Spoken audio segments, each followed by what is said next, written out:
All right, well, I guess I'll start us off. Yep. Hey everyone, this is Christian and Matt from Blue vs. Orange TCG here with an interview with the brand manager himself, Drew Nolasco. Hey guys, thank you for having me on the show. Thanks for coming. Yeah, this is absolutely. great. Thank you for taking time. So we're here at PAX Yep. for the Energon Invitational, Yes. and I'm here to answer your questions. You sure are. I Great. should probably pull out my questions. Well, you got yours. I now. got ours, and they're the same questions. No, So. too late. You didn't register your questions before the event. Which could Alright, remember to Thanks do for that. having Yes, that is tonight.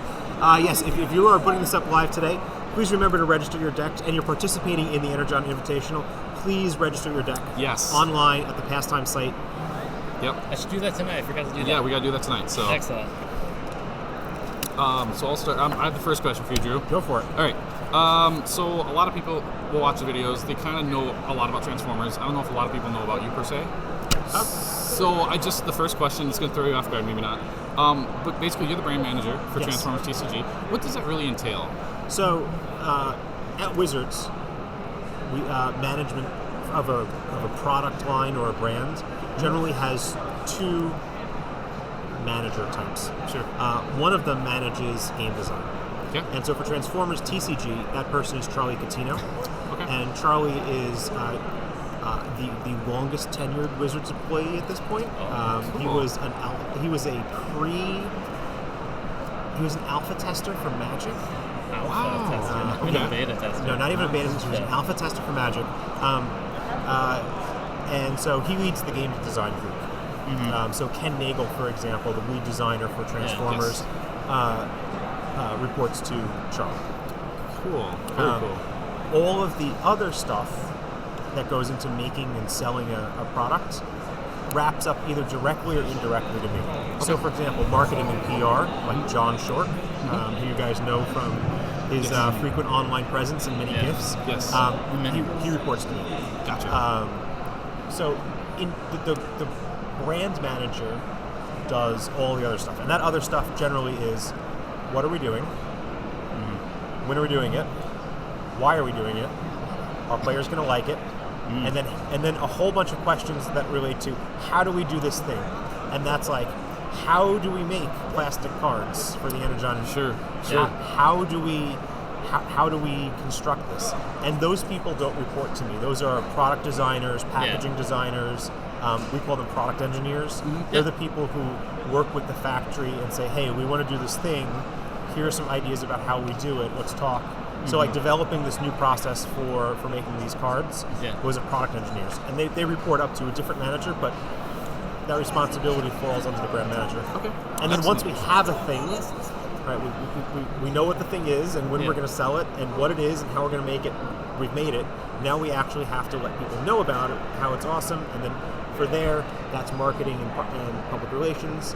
And then I work with the sales team, and we figure out things like we do a lot of economic work. It's like we forecast how much do we think of the thing we're going to sell in this month and that month and the next month. Yeah. So that the company can say, oh, I think you say you're going to do this well. And that's how we judged is a brand successful. Right? Sure. Like, so there's a lot of internal work that is the back end stuff that the public never sees. Yeah. Yep. Sure. Yep. Totally. Yep. Totally get it. Is the part where like when you actually have the product and you release to the public to show it, is that the most exciting point and also the most scariest point of it? It might be the scariest point, but it's definitely not the most exciting because we're working so far ahead. Like I've had these cards sitting on my desk for, I don't know, these plastic cards, I think I've had them for a couple of months now. No way, and they've really? just been they've been chilling out on my desk. So the exciting point is when you we call it first offline. Okay. And that's when the factory first turns on the presses for whatever the product is. And it could be cards, it could be packaging, it could be these plastic cards. And they send them to us. And there's a team called Quality Assurance. Yeah. And Quality Assurance is, it's not like digital gaming Quality Assurance, but it does a lot of the same function. They get a specification from the brand team. The product should do these things. So we all huddle in a room with Quality Assurance. We go, ooh, and very occasionally we're like, oh, this is not off spec. And then everybody goes back to the factory, and we're like, that's the most exciting point. I could see that. Yeah. Because we get to see this idea that we've had in our heads for such a long time, physically in hand. Yep. So I mean, you were kind of correct. Like, it's the holding of the thing for the first time is the most exciting point. Yeah. I would say the second most exciting point is when someone comes up with an amazing idea that just floors everyone. Like, Oh, sure. when someone said, what if we printed cards on plastic instead of paper or cardstock? And everybody sat around and were like, yeah, that would work. Let's do that. Yeah. Those are super exciting moments, and they're just like dripping with possibility. And then everybody gets together, and we get the how are we going to do this thing? Do you mind if I hold one real quick? Yeah. Just on the edges, yeah. Yeah. Yeah, because I don't think I'll ever hold these unless I get top 8 today, so. So there's also 2 on the prize wall. Oh, okay. wait, what? Sure. There's 2 Energon editions on the prize wall. Oh! There's Nemesis. So cool. Some awesome things that we do. This is not the first time Wizards has printed on plastic. Oh, really? We had a game called Hecatoon, I have which not not heard only that printed on plastic, but the cards were hexagonal. one. Oh. Oh, actually, yeah. You remember that? I think I remember It was this like now. Yeah, 10 years ago. Yeah, I'm like, what is this? Oh. Yeah. But those cards were more like thin sheets of acetate. yeah. Okay. And so when we went with the heavier, this is called 28 mil 8 pet. The 28 mil refers to how thick it is. 8 pet is the name of the material. Yep. Yeah. Yeah. Very cool. Interesting. That's awesome. That is cool. So following that, my question here for you on this list is, how often, because you're the brand manager, obviously, and there's a team of designers, as you were talking about earlier, do you ever get a chance to play test with those designers? Pretty regularly. Pretty regularly. So, one of the parts that I should have mentioned that I'm responsible for is the creative. Okay. Transformers is a little bit unusual. In Magic, the creative team and the design team, they're separate groups, but they work very closely together. Yeah. And have similar management.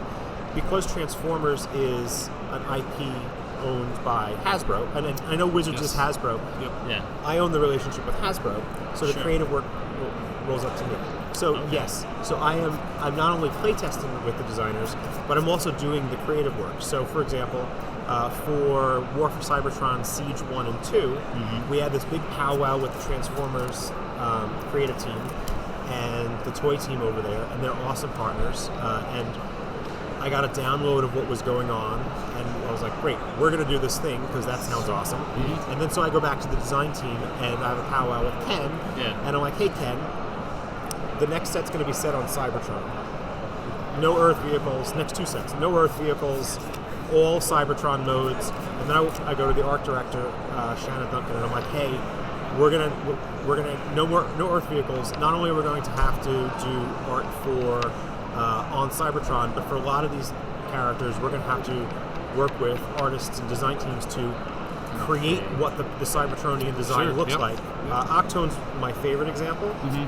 Actually, Turbo Board's my favorite example. Oh boy, Turbo Board. But Octone's Octone. Octone's Yeah. I'm just gonna hold Octone up. Yep. So we're talking about I think we Octone all here. know Octone, yeah. Like Octone never had a canon Cybertron Right. vehicle form for either truck or plane. So we worked with our team and artists. I think this was Ken Christensen.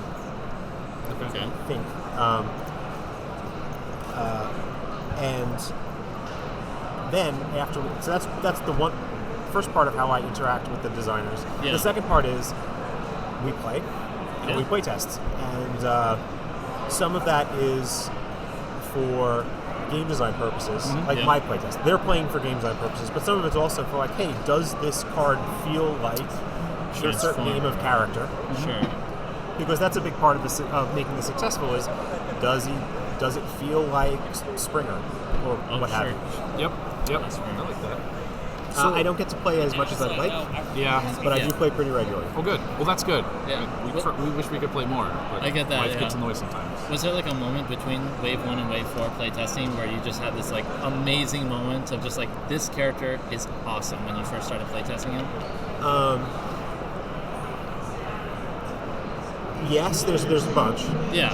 I guess any that just pop into your head. Yes, That you so can mention. so At least the ones that have been sometime released. around Wave 3, Siege 1, Metroplex deck got a lot better. Yep. Oh yeah. And the first time Matt Smith handed me a Metroplex deck that had been upgraded with Wave 3 cards, I was like, Yeah. This is very different. Yeah. Yeah. I was playtesting recently the in-store promo cards for Wave 5, Okay. which do a thing that you've seen, that they are, there's 4 of them, right? Yeah. Like there's always 4. Yeah. I will say 3 of them are closely related, and they're all new. They're not like gold foil promos, they are completely new They're new. cards. So like Nightbird, kind of, right? Yeah, like Nightbird is. Okay. I'm saying in contrast to how Flame War was a gold Correct, yep. foil version Yeah. of it. And they're like chocolate and peanut butter together. They take 2 cool things that Transformers does and puts it together in a way that we haven't done before. And that moment was like, that's awesome. Oh man, that's That- exciting. And now I'm hyped for Wave 5. I know. I was already hyped for Wave 5. Wow. So it's almost like you could almost say like these new in-store promos for Wave 5 could almost be like their own deck or their own archetype to a certain degree, right? Just how they play together. I'm not gonna divulge more Sure. than what I've said Yep. about them, other than the three promo cards that you get for in-store play, as opposed to like the release day stuff. Yeah. Yeah. They play Very different. together. Okay. Interesting. You're going to want to get back all 3. Okay. And then they ask you to do something with previous cards that you have gotten Oh, fun. in a cool way that you probably haven't seen before. Cool. Interesting. I'm excited for that. That sounds exciting. So I have a question too. In You might regards do to, it, for example, with Tailwinds. Oh. Interesting. I was hoping it was like going to be it. something like just bring out Volcanicus for no reason, right? That's You want to interesting. bring up Volcanicus for no reason? Well, I hear through the grapevine from another interview you did that Wave 5 is going to make Volcanicus. There's something very cool. Yeah. Volcanicus in particular has something that I know Volcanicus is probably in terms of like win percentage, Yeah. the lowest win percentage of any of the Yep. combiner decks. Yep. And so Volcanicus gets a little bit of backwards looking love in Wave 5. Sure. That's awesome. I'm excited for that. So I have another question. I'm going to jump ahead a little bit quick because I want to make sure I ask this before you have to leave. So I know there's Transformers and Magic. I know they're 2 separate entities, but they kind of play along with each other, like with like Scry and Focus and all these different play on words and stuff. I actually had a third in there, Duel Masters. Duel Masters is That's our right. Japanese only. It's our Yes. Japan region only TCG that's printed only in Japanese. Yes. And there's crossover between Magic Design. I'm sorry for interrupting you. There's, No, there's not at all. crossover No, between not at Magic all. Design team like Ken Nagel. Yep. Yeah. And there's even more crossover between designers on the Duel Masters team and Transformers. Like Scott Van Essen, who's the lead designer Yes. of Duel Masters. Yep. You know him well Yeah. because he does a lot of design work and writing for Transformers. Yes. Sorry, Very yes. much Oh no, by all means. So, so with that said, okay, we've got 4 waves that have been come out so far. Yep. Only 3 banned cars, which is pretty good. So we all know that swap parts, Yep. multi-mission gear Yep. were banned instantly, like effective immediately when the ban came out. Yep. For competitive play. Press was not. So my question, There's a reason why that Yeah, happened. I think I it know was why. a gigantic event at Asia Comic Con. okay, And, that's why.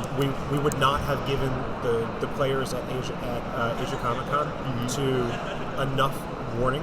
Like it was Sure. literally like a few days. So we delayed the banning effective I date for see. press, so that major event, which North American players like have almost no visibility into, right? Because Yeah. the press is in another language. There's another brand team. Like I'm the global brand manager. Yep. Yeah. So there's a brand team in Europe, and then there's a brand team in our APAC office. Oh, okay. APAC is Asia Pacific. Yep. Yeah. And so that team requested, hey, in order to do right by the players who are going to this event in Asia Comic Con, can you delay the banning? And we talked about it, and we're like, yes.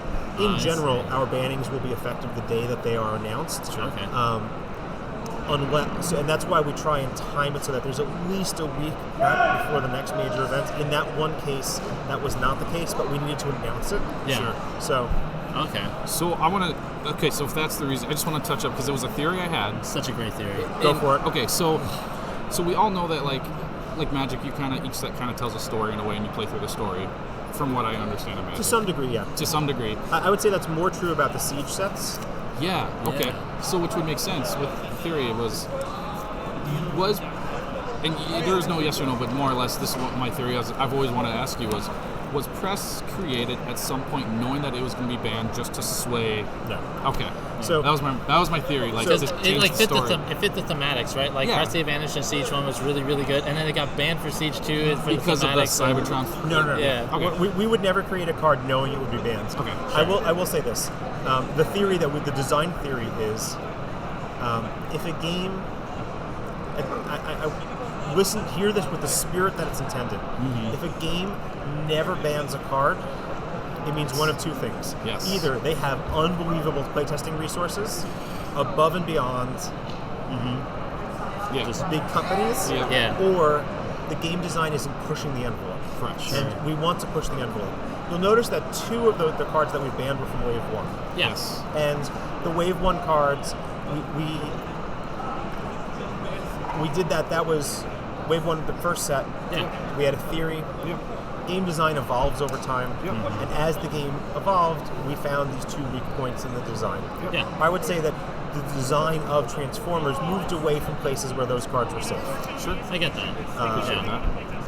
Okay. Press is just overpowered. Oh, absolutely. I mean, mean, I that- loved it. I'm an orange player, but it was very much. I played a lot of Shockwave in Wave 3, and I was pretty salty a lot of Wave 3. Uh, But you know, that's okay. That's the all right. thing that we missed with Press is the intent was that it's a sideboard card. We Sure. knew that we knew OP was happening from the Yeah, beginning, and we knew that there would be sideboards. So even though we hadn't announced it at that point that Press was released, we had designed it as a sideboard card. Sure. Okay.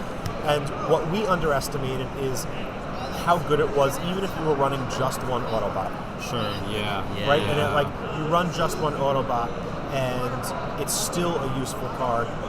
And so you don't need a sideboard to You don't. make I that mean, card it's- useful. It's just It was It's there. there. Yeah. Yeah. Yep. But I that's- can appreciate that. No, I that's don't- Press, and here it's gone. Yeah. right I mean, yeah. because plus 3 attack is sort of a standard OK action. Yeah. Right. Yep. Like So the- plus 2 attack, like let's say worst comes to worst, just straight plus 2 attack, even without the -2 defense. pretty Like solid. you're under rate, but you're not under rate enough that it dissuades you from playing the card main deck. Yeah. And that was where our oversight was. Sure. All right. And now we know.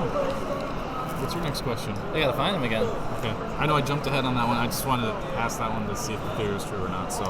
Okay, yeah.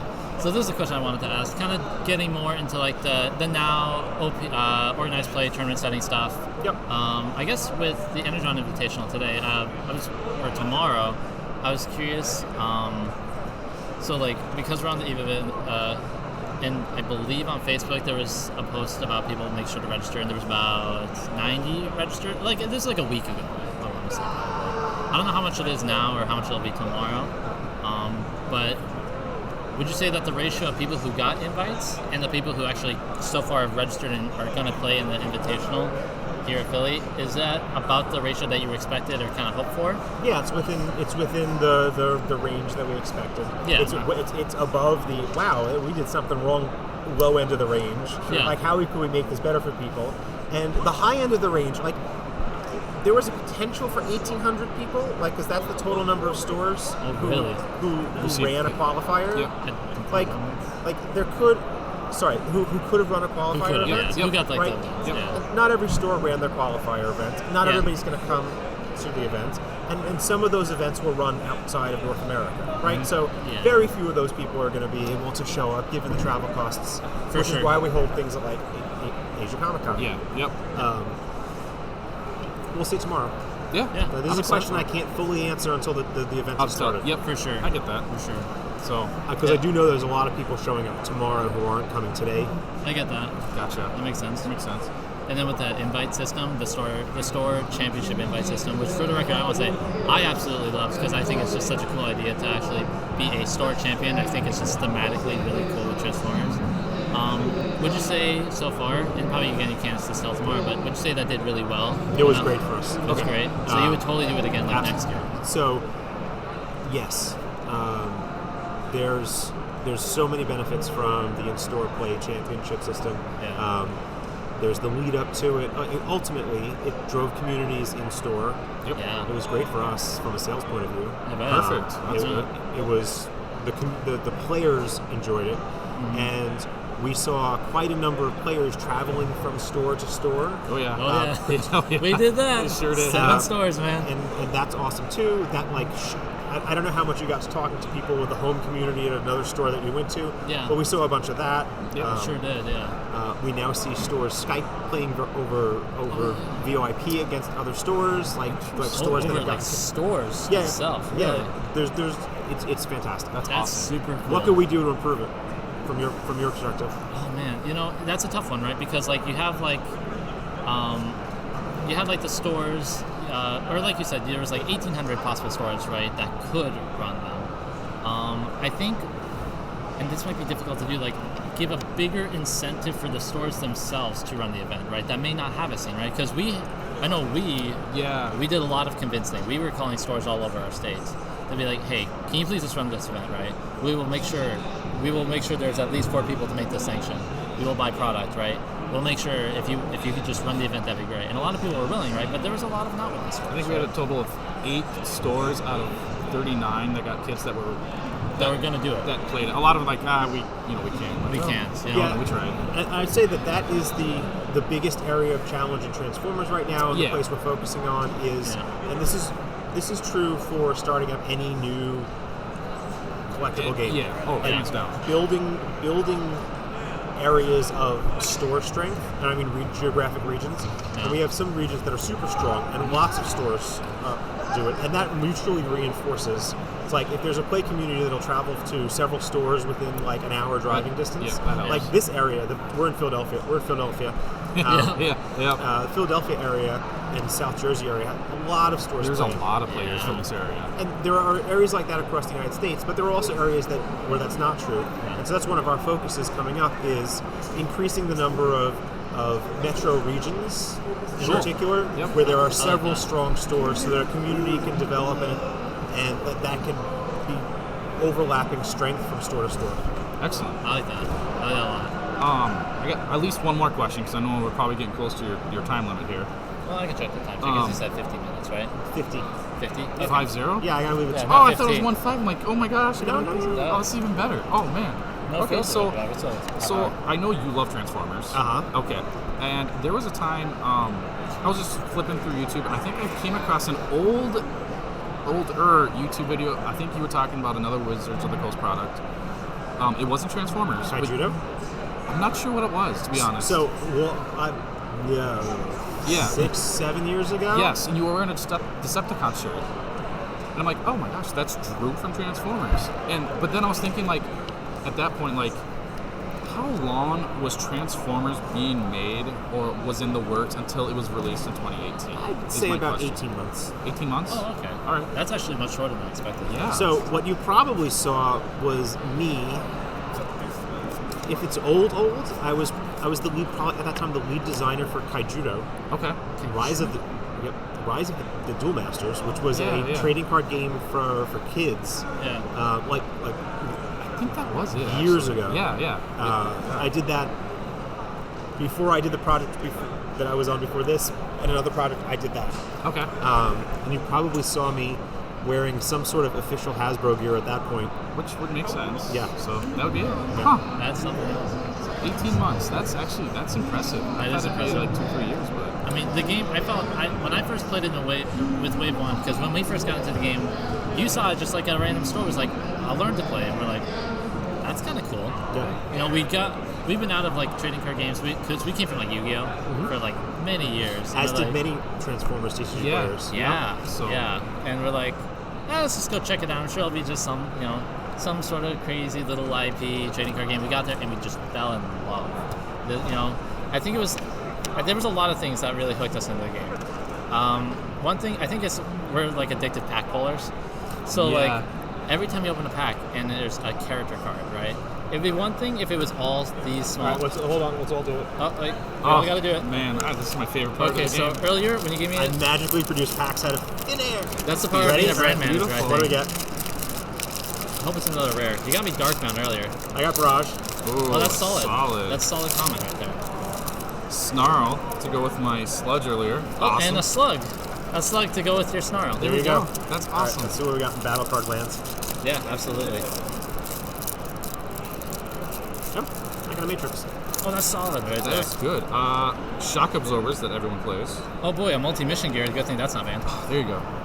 Equipment enthusiast to get it going. Oh man, it's like me playing Darren Escape. But that's a story for another time. Oh, you got a Julia Bumblebee.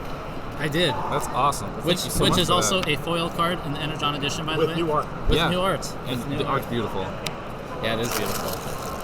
But yeah, just the fact that, you know, every time you pull a pack, you get one of these. You get a character card. Look how sweet this thing looks. It's hollow on one side. The art's amazing. And Like in Siege, you get 2 character cards. Siege, you got two, so it was even bigger, right? It So is. Yeah. Wave 5, you will get 2 some packs will have 2 character cards. Some packs will have a big character card and something else. and something Ooh. else. Oh man, I can't wait. I hope it's a pack of characters. Okay, so It's not a pack of characters. Dang it! I was like, It you is. open it up. There is a pack of battle cards in there. That's good.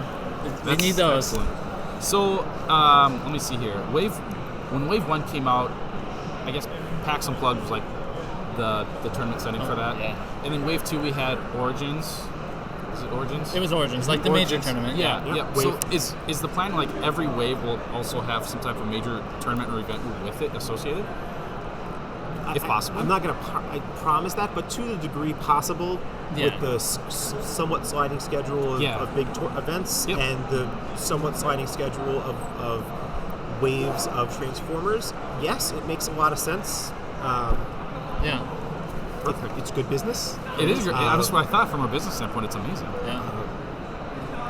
We like being able to have one event that can get a lot of eyes on it after a set comes out, so we can say, hey, people who look to others for deck building ideas, like Yeah. here's a whole bunch of cool decks that people play. There's Yeah. 8 of them in a list, right? Yeah. Like, and the, Yeah. They did well. Look at yeah, this. and that really helps inspire players who like who look for decks to play. I know, like a lot of people, even just like today, right, for the Energon edition or Energon Invitational, they looked to PPT Dallas. Yep. Just a few weeks ago for decks and Yep. top 8 there. And there was a wide variety there. Yeah, there was a great Shockwave deck that won. Yeah. But there were some really yeah. interesting decks at PPT Dallas. There Sure. was. Yep. There was some fun ones. It was a lot of fun actually. One of those Shockwave decks took me out of top 8, but you know, that's okay. Yeah. Yeah. Shockwave, that's a good deck. It's a Shockwave great is a- deck. It's a good Yes. deck. One of the reasons why I think it's such a good deck is because it has game against a wide variety of other decks. it does. Super wide. And It probably has like the most like it from like a competitive player standpoint. I feel like I can say this without getting too much hate. It probably is the deck that has the best like wide matchup of all the decks out there right now. It probably has, and it's kind of hard to side against, right? Yep. At least Yeah. from my perspective. But you know, once you get it, once you lose its momentum, though, it has a hard time coming back. We think that hand disruption is a little bit underrated by the community right now. This is my Twin Prime stack, and I am not. I don't have a sideboard for this with me, but Sure. just my main deck for my Twin Prime stack is running Security Checkpoint. It's running Disruptive Vengeance. Disruptive, Just Yeah. something to. Just like I mean, you know, directly attack the plan. Your opponent's plan is powerful. Yeah. And so I mean, I think more decks can handle having hand disruption, and I that think so. the Shockwave deck in particular, especially because of Shockwave, Yeah. has some hand disruption just built right in. Yeah. So, yeah. I could see that. So- Trying to push that mechanic. So a question I actually had, speaking of Shockwave, right? So obviously, like he came out Wave 3. You know, I think he was really good then, right? Being able to play Secret Actions and Decepticon cards off the top of your deck like in your hand. Well, come Wave 4, now we have like 12 more Secret Actions Yep. that came out, right? So he got infinitely better. He got much better. Yes. Much better. Yeah. He was already pretty good in Wave 3. What's like, and this might be a better question for like designers per se, but what are some of those like, I guess like fences to make sure like, okay, do we want to make sure Shockwave is still like top tier deck by like Wave 6, or how do you kind of make sure characters don't get overbalanced? big, Yeah, too too overpowered. big, right? Like too much support for them, so to speak. Like Metroplex, right? Because like now all these orange and blue cards have sword cards, which makes sense, Yep. right?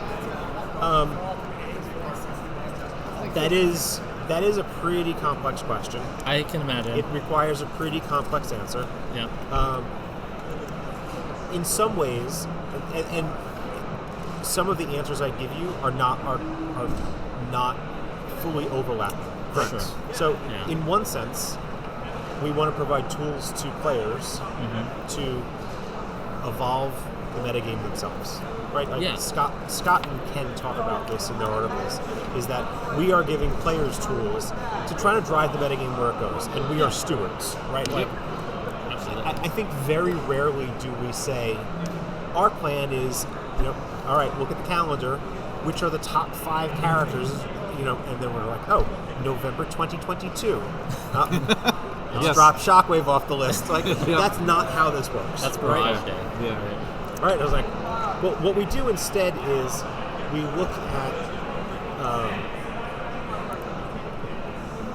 at it more holistically, and cards like Shockwave that are likely to have ongoing strength Yeah. because you can play Decepticon cards, because you can play secret actions, both of which are going to show up Yeah. Oh, absolutely. in As the structured future. in the game. Yep. Right? We will continue to print Decepticon cards. There are some people who disbelieve, but no. Sweet. Good. Where was I going with this?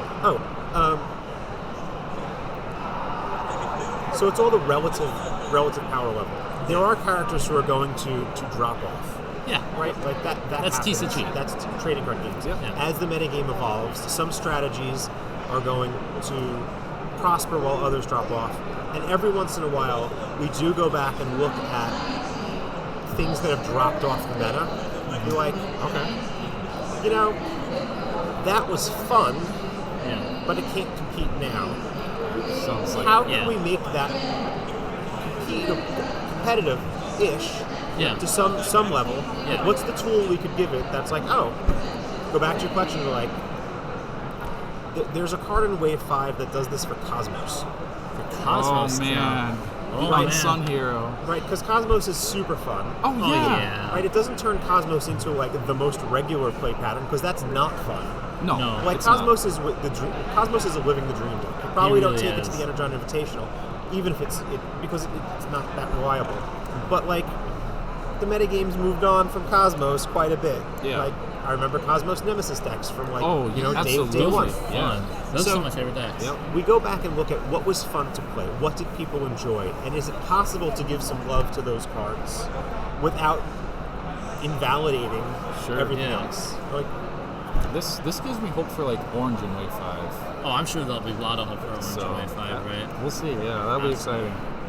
That's super cool. Now I can't stop thinking about Cosmos now. Like Cosmos deck, I'm going I to play know. that everywhere now. Okay, so you brought up Cosmos. What are some, and you have the Twin Primes deck. What are some decks you enjoy playing?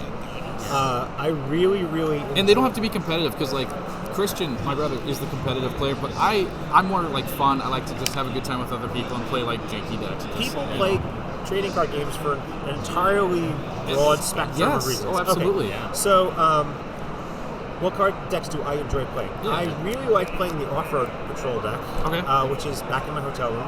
Sweet. I currently have Matt Smith handed me when I went to the UK Open. He handed me a Jetfire Ultra Magnus That's deck. right. Oh, I yeah. saw And I was that, yeah. playing that for a long time because I really, really liked that. Yep. I was likening that to like the Reanimator deck, but it's the Magnus armor that you're That just keeps coming Yeah. back. Yeah, yeah. I like that.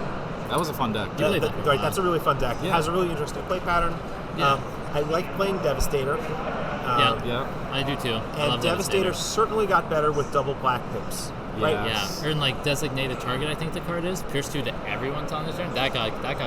Yeah. That got good for Devastator. Earlier on, I played a lot of Metroplex.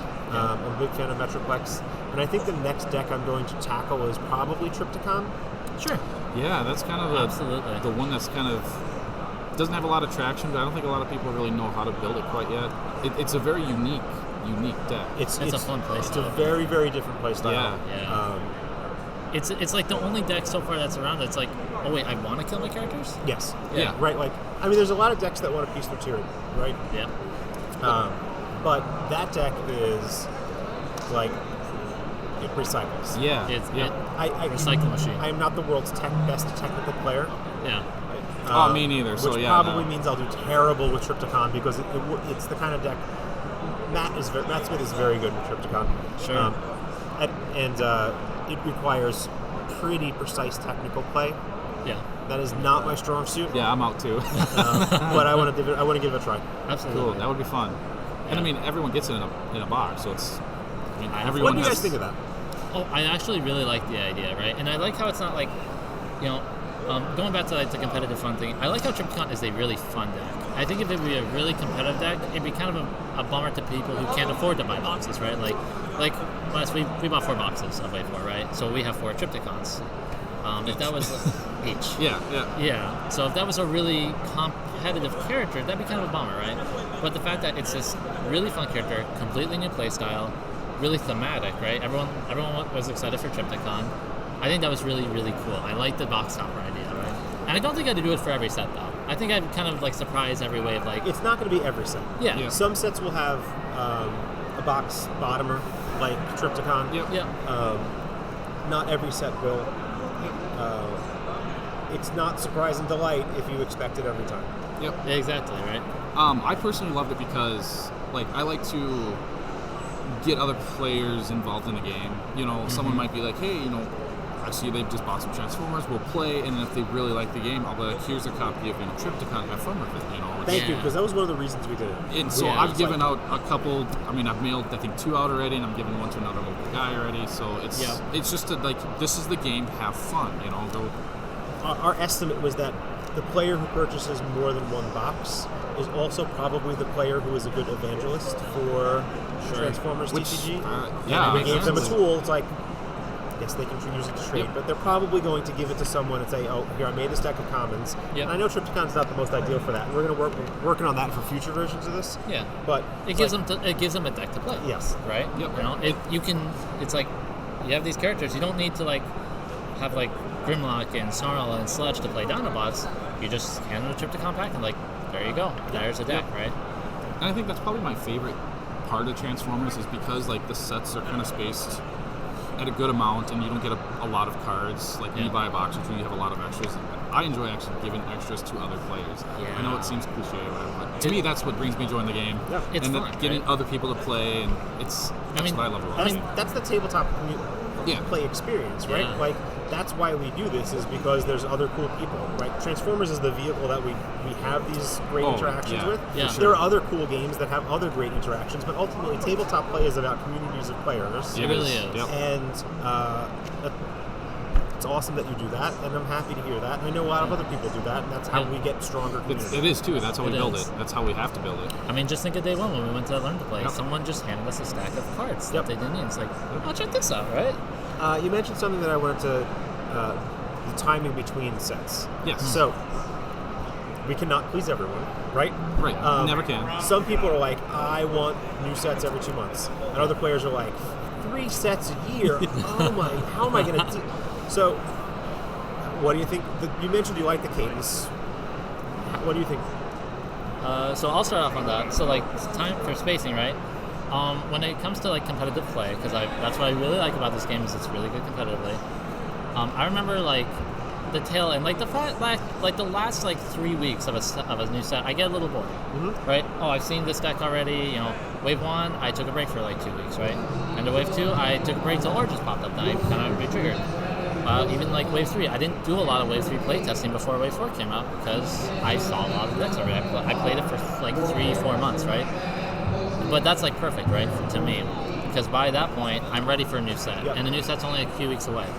I think, for me at least, that timeline is exciting, knowing that I can get bored of a set, quote unquote, in like 2 weeks before a new set pops up.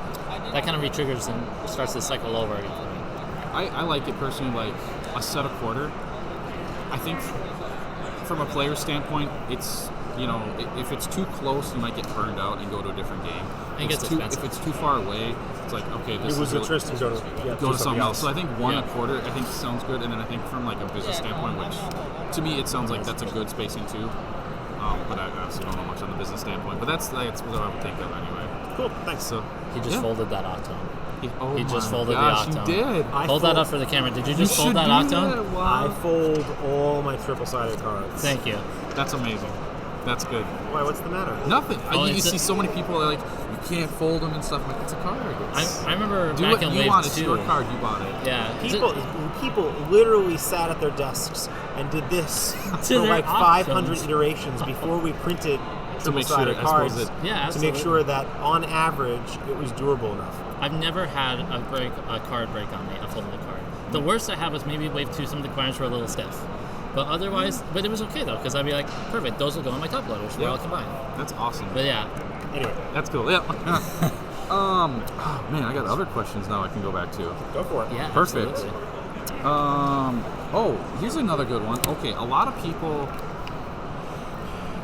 I think gave a lot of negative backlash with the Energon Invitational having sealed in it. Yep. Okay. That's I personally, I love sealed, so I was really happy to see it because I'm not good against constructed, so I have a small chance with the sealed. But I also believe that because it's a TCG, you need constructed, you need some type of sealed format in the whole Energon Invitational. Yeah. And from like a competitive standpoint too, like I like the idea of sealed in there because 9 rounds of full constructed just sounds like I'd a be burnt burner. out. Yeah. Some sealed in there, even though it's still really competitive, I think will at least refresh in my mind to be ready for the next constructed. So like, why sealed, right? Let's tackle this from. There's 2 levels. One is should there be limited of any format at a competitive Sure. event, and then if the answer is yes, what should it be? So we believe that there should be limited at competitive events, particularly effectively the championship, right? Because limited is well proven to be a skill-intensive format, right? There is some randomness. There's also some randomness in flipping cards off your deck. There is. Yeah. There's more randomness in limited, Yes, but it's a different skill set. it is. And when we're crowning an invitational champion, It should be. I want to see a player who is skilled enough in both areas that they can succeed, be reasonably successful. Yes. And right, it is probably possible to go 1 and 2 in the sealed, and I can still make top 8. I think. I'm not positive. Don't Sure. quote my math on that. That makes sense. Though. My expectation is that a good player is going to be able to win at least one of their 3 games, Yeah, right? Particularly if they've practiced it. Yep. that makes sense. And that also makes sense because the grand prize is creating a character card. Yep. I assume you would want someone who like knows constructed and knows sealed to kind of help balance that card, right? Yes, sealed is really important. Limited is really important to us. Actually, from a business point of view, turbo is most important for us.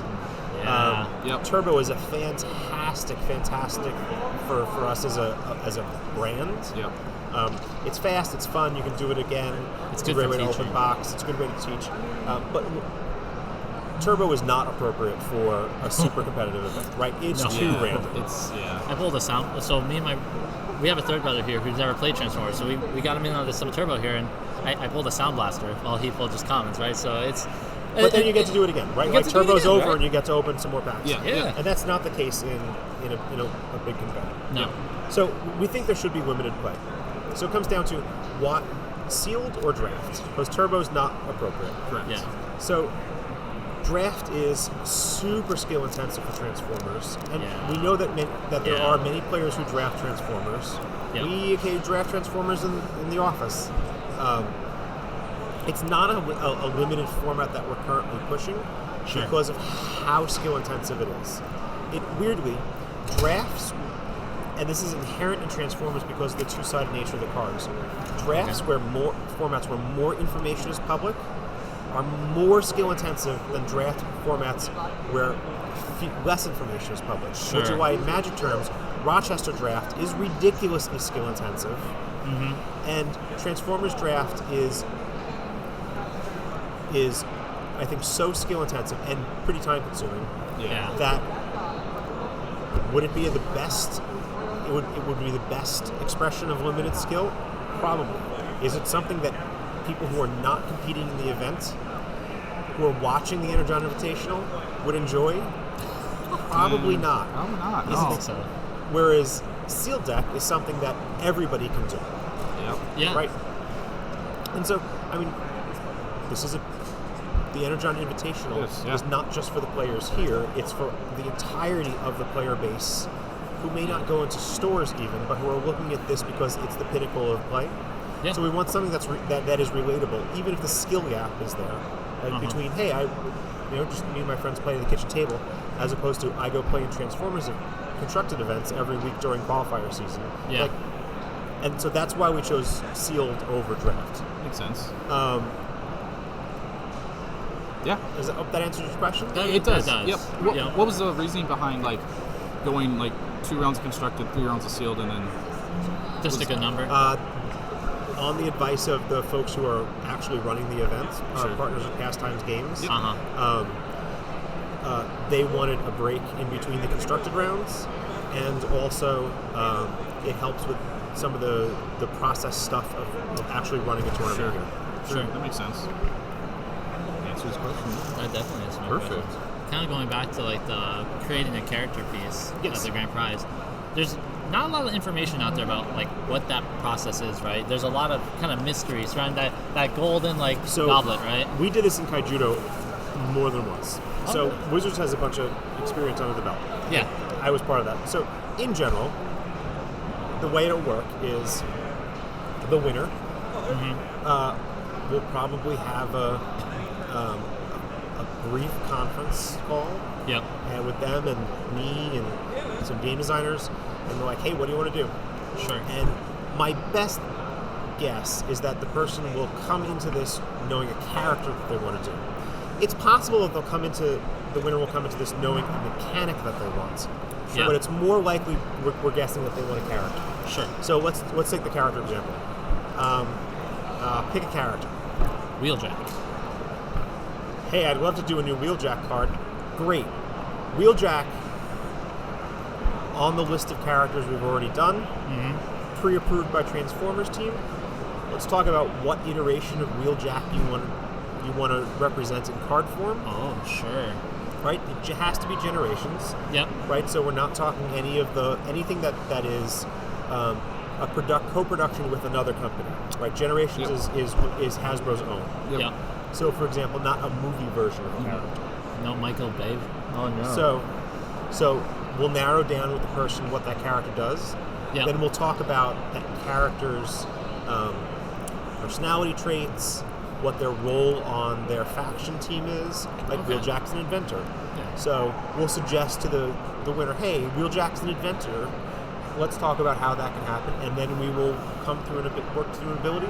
Okay. Depending on how much game design the winner wants to do, they can suggest stuff to us, Sure. or we can suggest options to the winner. I like that. I like that a lot. Basically, there's no one way that this works. It will be It- customized to the person who wins. It's as flexible as it sounds, pretty much. Then. Yes. Let's say, for example, the person picks a character who is not yet in the Transformers trading card game. Let's say like a Beast Wars character, because that's something that everyone's like, I'm making the first Beast Wars character, right? Yeah. Yes, I've seen that a lot. All right. Yeah. So, Yeah. in that case, like Beast Wars is going to happen, guys, right? Yeah. Like, absolutely. We know it's gonna everybody happen. knows it's going to happen. You might want to say that into the So, camera there. if it's a Beast Wars character, we'll talk with the winner about when the character is actually released. Like, hey, Sure. if it's a Beast Wars character, just so you know, it's going to wait till the Beast Wars sets happen, That makes sense. right? Yeah. And if the winner's not cool with that, then we'll work with them and pick something else. Sure. Right? If it's a character who hasn't been in Transformers TCG yet, Sure. we'll take that back to Hasbro, because we Sure. work with Hasbro on character lists. And we'll talk with the Hasbro creative team, and if everybody's cool with that character, then we'll go back to the process. If Hasbro's like, no, here's a reason that we can't tell the public why that character's probably not someone we should be using right now, or nope, just flat, we're not doing that, Yep. then we'll go back and we'll pick another character. Sure. And that's basically how it works. So when the winner picks a character and you guys are deciding between, what kind of stats he's going to have, what's he going to do with stuff, do you have it already, like, whatever this guy picks, it's going to be a common, or is it an uncommon, or just based on what they want to make? And It depends on what they want to make. Interesting. Some characters generally are going to appear at some rarities. yeah. Like, you're never going to see a Nemesis Prime comic. That makes Correct. sense. Yep. That makes sense. In some ways, complexity will help drive commonality. Yep. Sure. But also, we want this to feel special, so it's more likely that it will not be a common. Sure. If the person says, here's an example. Here's a crazy example. Okay. here's what I would do if I was the winner. All right. I'd be like, Excellent. I want to make Sharktacons, Yeah. but I want the Sharktacon to play with lots of other Sharktacons. Oh. Yeah. So that might be a common example of reason why we do. Like if you could do, if the Sharktacon say you make me play, more than one copy of this character in your army. Like that would be a reason to do common, so you could collect a bunch You of could do a bunch. Yeah. But in general, I think it's likely that this is going to be a rare. That makes That's sense. my Rare, best super guess. rare Yep. kind of thing. Sure. I can see that for sure. So you would make Sharktacons then, huh? Oh, absolutely. What would you make, Matthew, since we're on this topic? Me? Yeah. I know what I'd make. All right, go for it.